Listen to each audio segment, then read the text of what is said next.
Hi, well, I'm at the Dubai International Airport on my way out of UAE, and I just want to reflect a little bit on the whole thing while I'm still in Dubai.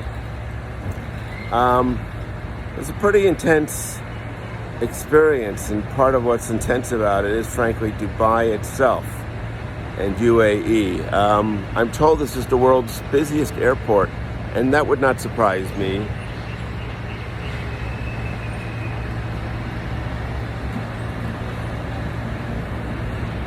This is just a tiny sliver of it. It's about 6:50 a.m. right now. Dubai, it's mind-boggling how big this city is. I grew up in New York City and then Boston. I mean, it just dwarfs it. It just dwarfs it. The skyscrapers just go on forever. Mile after mile after mile, skyscrapers, including the tallest building in the world. And then everything is modern. Everything literally was built in the last 50 years, but predominantly in the last 20 years. And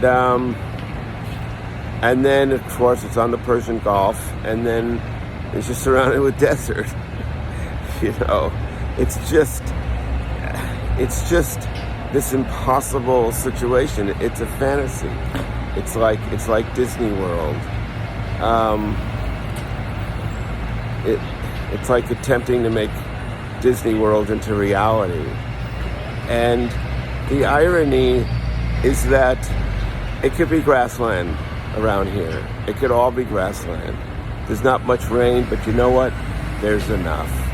Something like 3 inches a year. There's enough. Most of the Mideast could be grassland. Almost all of North Africa could be grassland. And the whole experience of being here, and then I was interviewed by the plant-based people. I mean, they just don't get it. They seem to think if you stop eating meat, somehow the world's going to get better, or just leave it alone. They're still saying, "Oh, well, let's just leave it alone, let it rewild." I mean, they don't understand dry land ecosystems. This is what it boils down to. They don't understand most of the world, frankly.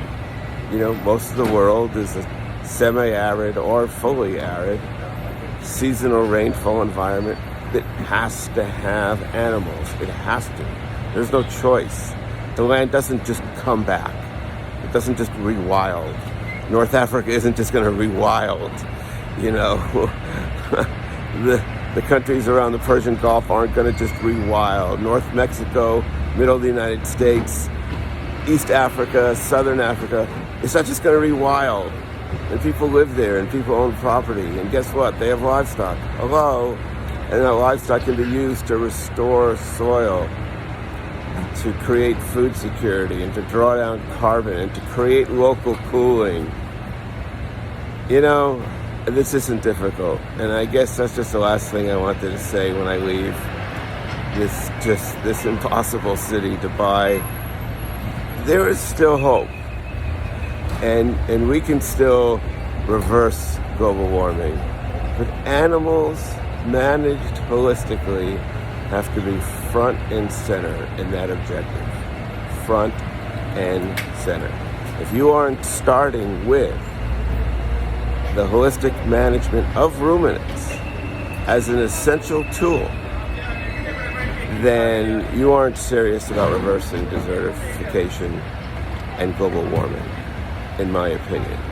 When we can love animals, and we can love grass, and we can love soil, and we can love small water cycles, and localized cooling, and watershed restoration, and landscape restoration, then we can love the potential of a regenerative future for humanity. Thank you.